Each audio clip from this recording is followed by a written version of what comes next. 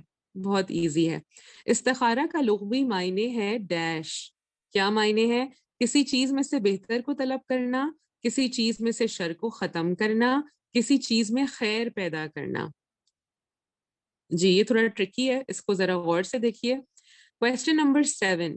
شرعی احکامات کی بنیاد خوابوں پر کیا رکھی جا سکتی ہے؟ شرعی احکامات کی بات ہو رہی ہے. ان کی بنیاد کیا خوابوں پر رکھی جا سکتی ہے؟ نہیں رکھی جا سکتی خوابوں پر، یا خوابوں پر رکھ لینے میں کوئی حرج نہیں؟ عام بات نہیں ہے، شرعی حکم کی بات ہے.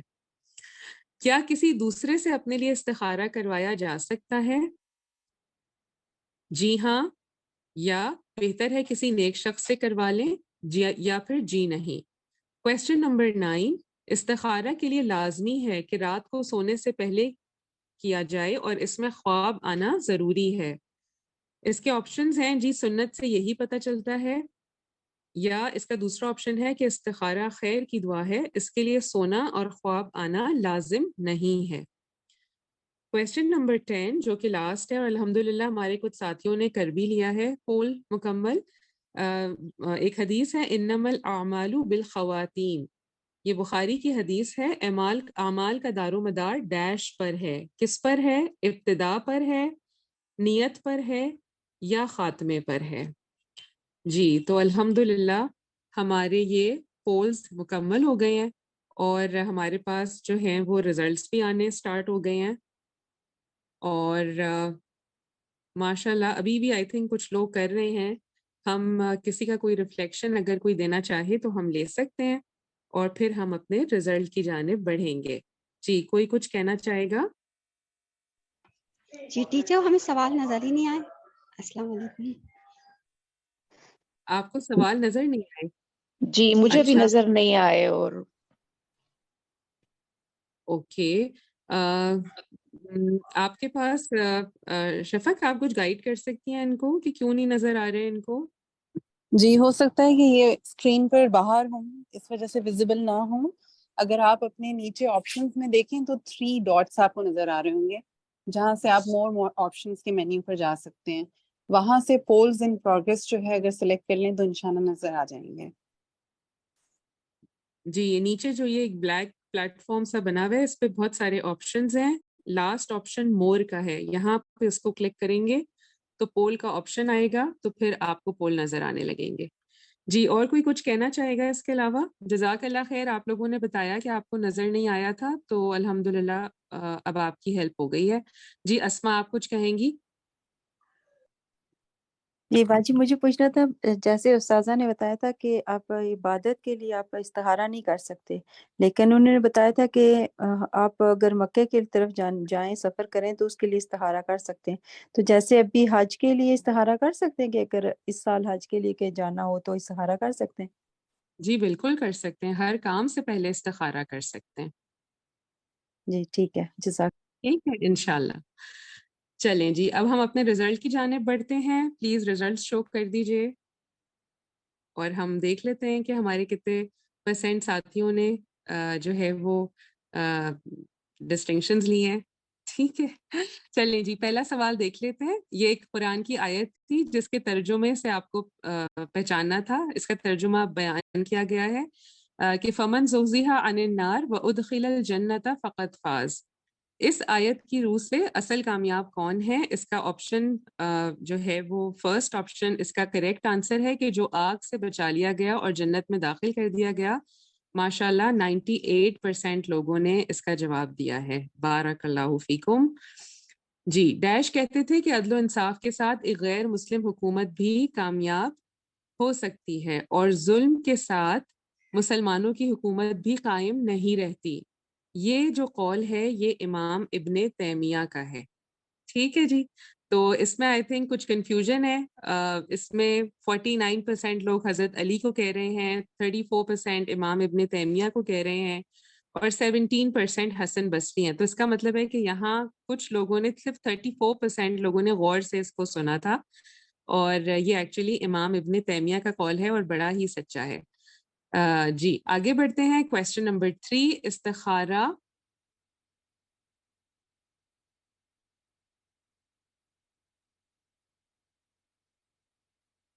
جی کویسچن نمبر 3 ہے کہ استخارہ اگر کر لیا تو پھر لازمی وہ کام یا معاملہ انسان کی اپنی خوشی اور مرضی کے مطابق آگے بھی چلے گا. اگر ایسا نہیں ہوا تو پھر سوچنا چاہیے. کیا سوچنا چاہیے؟ کہ میں نے خیر کی دعا کی ہے, اس بظاہر خراب معاملے میں بھی اللہ کی کوئی خیر ہی ہوگی, اور یہی اس کا صحیح جواب بھی ہے الحمدللہ. اور یہ ماشاءاللہ 99% لوگوں نے صحیح جواب دیا ہے. بارک اللہ. حسن بصری کہتے ہیں اللہ کی قسم بادل میں تمہارے لیے رزق ہے, لیکن تم اپنی ڈیش کی وجہ سے اس سے محروم ہو جاتے ہو.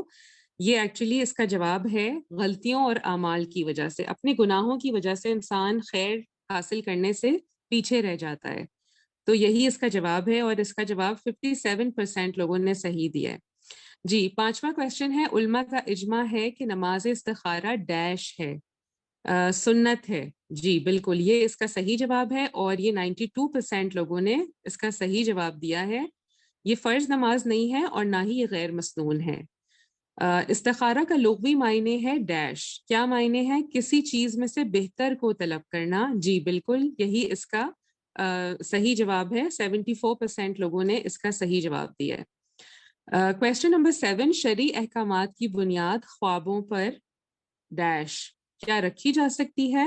نہیں رکھی جا سکتی. جی بالکل, یہ شرعی احکامات ہیں اور ان کو ہم خوابوں پر بیس نہیں کر سکتے. شرعی احکامات ہمیں پتہ ہے کہ قرآن اور سنت پر بیسڈ ہوتے ہیں. جی کویسچن نمبر 8 ہے, کیا کسی دوسرے سے اپنے لیے استخارہ کروایا جا سکتا ہے؟ جی نہیں, بالکل 90% لوگ کہہ رہے ہیں کہ نہیں کروایا جا سکتا, اور یہی کریکٹ آنسر ہے. اور کچھ لوگ 7% کہہ رہے ہیں کہ جی ہاں کروا سکتے ہیں. تو اس کا مطلب ہے ان کو دوبارہ سے لیکچر سننے کی ضرورت ہے. جی یہ انشاءاللہ فیس بک پیج پہ دوبارہ سے آپ سن سکتے ہیں. کویسچن نمبر 9 ہے, استخارہ کے لیے لازمی ہے کہ رات کو سونے سے پہلے کیا کیا جائے, اور اس میں خواب آنا بھی ضروری ہے.